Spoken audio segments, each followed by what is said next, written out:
Lévitique, chapitre 20. L'Éternel parla à Moïse et dit: Tu diras aux enfants d'Israël: Si un homme des enfants d'Israël ou des étrangers qui séjournent en Israël livre à Moloch l'un de ses enfants, il sera puni de mort. Le peuple du pays le lapidera. Et moi, je tournerai ma face contre cet homme, et je le retrancherai du milieu de son peuple, parce qu'il a livré de ses enfants à Moloch, souillé mon sanctuaire et profané mon saint nom. Si le peuple du pays détourne ses regards de cet homme, qui livre de ses enfants à Moloch, et s'il ne le fait pas mourir, je tournerai, moi, ma face contre cet homme et contre sa famille, et je le retrancherai du milieu de son peuple, avec tous ceux qui se prostituent comme lui en se prostituant à Moloch. Si quelqu'un s'adresse aux morts et aux esprits pour se prostituer après eux, je tournerai ma face contre cet homme, je le retrancherai du milieu de son peuple. Vous vous sanctifierez et vous serez saints, car je suis l'Éternel, votre Dieu. Vous observerez mes lois, et vous les mettrez en pratique. Je suis l'Éternel, qui vous sanctifie. Si un homme quelconque maudit son père ou sa mère, il sera puni de mort. Il a maudit son père ou sa mère. Son sang retombera sur lui. Si un homme commet un adultère avec une femme mariée, s'il commet un adultère avec la femme de son prochain, l'homme et la femme adultère seront punis de mort. Si un homme couche avec la femme de son père, et découvre ainsi la nudité de son père, cet homme et cette femme seront punis de mort. Leur sang retombera sur eux. Si un homme couche avec sa belle-fille, ils seront tous deux punis de mort. Ils ont fait une confusion. Leur sang retombera sur eux. Si un homme couche avec un homme comme on couche avec une femme, ils ont fait tous deux une chose abominable. Ils seront punis de mort. Leur sang retombera sur eux. Si un homme prend pour femme la fille et la mère, c'est un crime. On les brûlera au feu, lui et elle, afin que ce crime n'existe pas au milieu de vous.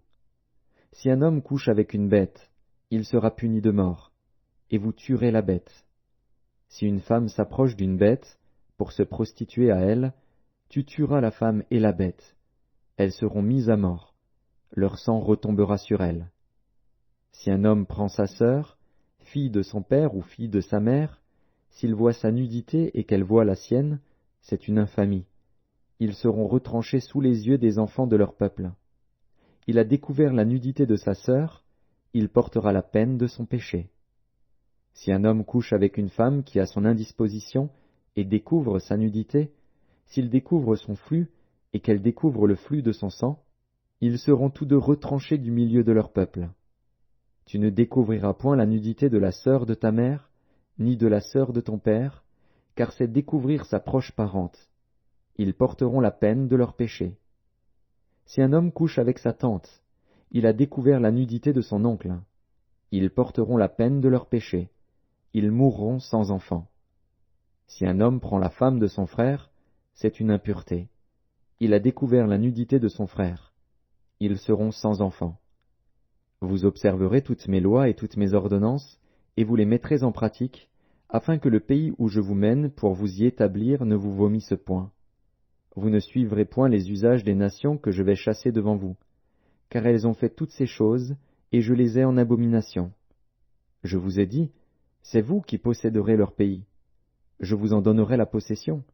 C'est un pays où coule le lait et le miel. Je suis l'Éternel, votre Dieu, qui vous ai séparé des peuples. Vous observerez la distinction entre les animaux purs et impurs, entre les oiseaux purs et impurs, afin de ne pas rendre vos personnes abominables par des animaux, par des oiseaux, par tous les reptiles de la terre, que je vous ai appris à distinguer comme impurs. Vous serez saints pour moi, car je suis saint, moi, l'Éternel. Je vous ai séparés des peuples, afin que vous soyez à moi. Si un homme ou une femme ont en eux l'esprit d'un mort ou un esprit de divination, ils seront punis de mort. On les lapidera, leur sang retombera sur eux.